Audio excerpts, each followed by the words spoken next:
Perkenalkan, kami dari kelompok Global Political Economy. Ada Nabil Rehananda, ada Niko Jati, ada saya Denis Amanda, dan ada Muhammad Fadil.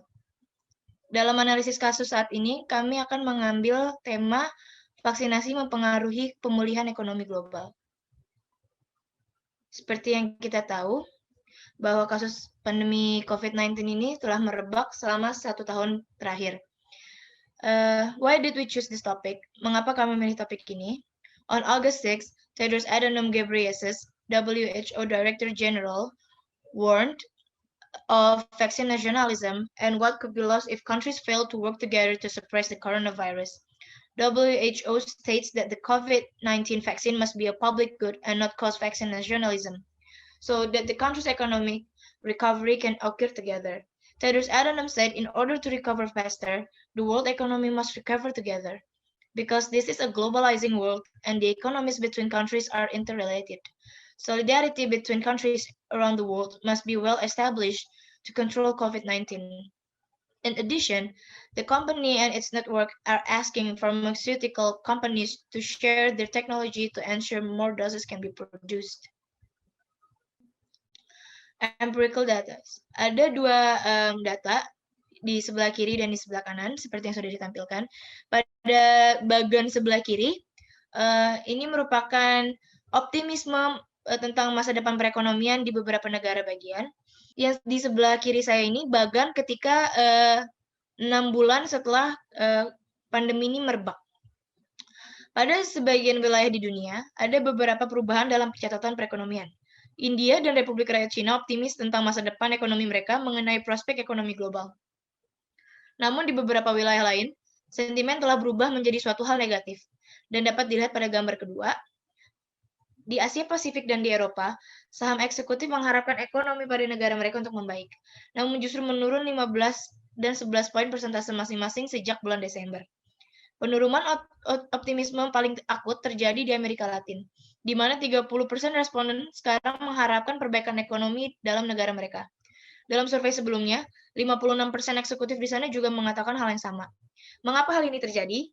Karena urgensi dari tiap-tiap negara berbeda-beda dalam menanggapi pandemi COVID-19. Seperti yang dapat kita lihat, di Amerika Latin terjadi penurunan optimisme tentang masa depan ekonomi. Penurunan ini sangat tajam karena kesiapan pemerintah dan kesiapan negara untuk menangani urgensi COVID-19 tentunya berbeda-beda dari segi ekonomi maupun segi pertahanan negara tersebut. Teori yang kita ambil untuk dalam studi kasus ini yaitu teori realisme, karena teori realisme ini sangat cocok untuk memandang kondisi dunia saat ini.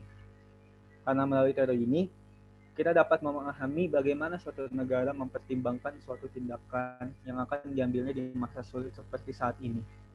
Teori ini pada dasarnya lebih mementingkan kepentingan bersama atau kepentingan negaranya dibanding moralitas dan individualisme yang ada di dalam suatu negara tersebut. Terlebih dari itu, self-interest lah yang merupakan penggerak utama atau dasar dari penilaian suatu negara untuk bertindak.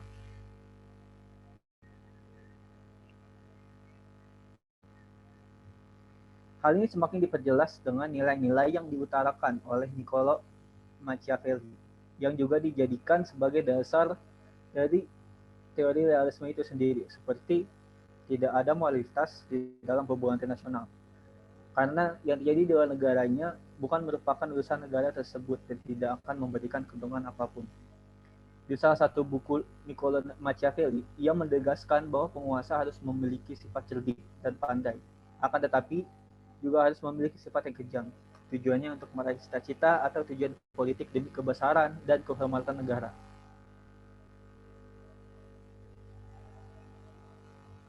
Adapun kelemahan dari teori ini yaitu tidak memandang moralitas dan individu, dan pada dasarnya manusia itu memiliki kemampuan untuk bekerja sama dan berbagi. Melalui sudut pandang teori realis, semua negara akan mempunyai hak yang sama untuk membeli vaksin sebanyak-banyaknya, karena sudah jelas di setiap negara mempunyai sovereignty, dan setiap negara bebas melakukan apapun yang negaranya kehendaki, yang didasarkan oleh self-interest-nya tanpa adanya intervensi dari negara lain. Hal ini dapat mengakibatkan negara miskin ataupun negara berkembang tidak mendapatkan vaksin yang cukup. The relation of realism with the case study. Teori realisme ini cocok untuk menjelaskan case study yang kami pilih, karena di situasi yang seperti sekarang ini dapat dilihat dengan jelas bagaimana banyak negara telah berubah sikapnya menjadi lebih nasionalis dari sebelumnya. Dan juga dengan kondisi dunia dilanda pandemi, kekuatan di dunia terlihat semakin kosong atau anarkik.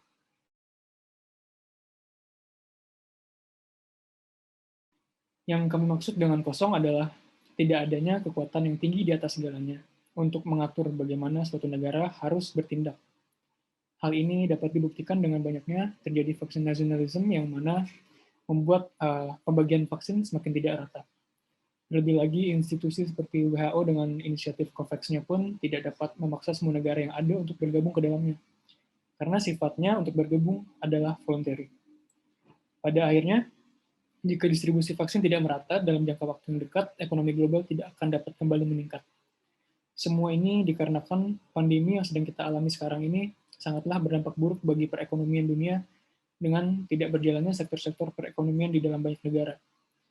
Terlebih dari itu, adanya perang dagang antara Amerika dan Tiongkok, serta isu-isu lainnya seperti Eropa yang mengisolasikan dirinya dari dunia luar karena kondisi dunia seperti sekarang ini membuat ekonomi global semakin terpuruk.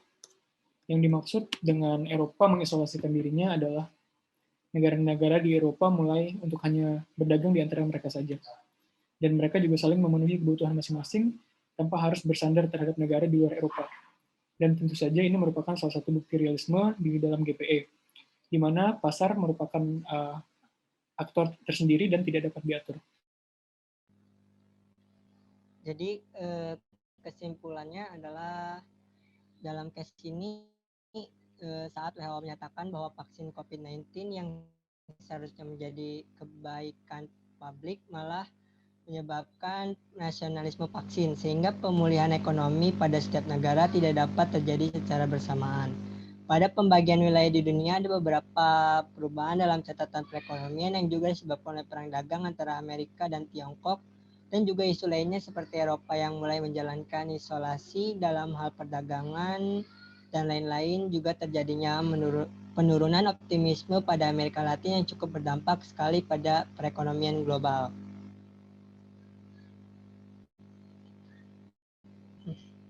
Maka dari itu kami menyatakan teori realisme yang menyatakan bahwa pada dasarnya teori ini lebih mementingkan kepentingan bersama atau self-interest suatu negara dibandingkan kepentingan individual dan moralitas, dan juga teori ini sangat cocok untuk case study yang kami jelaskan tadi, karena dalam keadaan pandemi seperti ini pasti setiap negara menjadi lebih nasionalis dengan melihat kondisinya yang sedang melemah.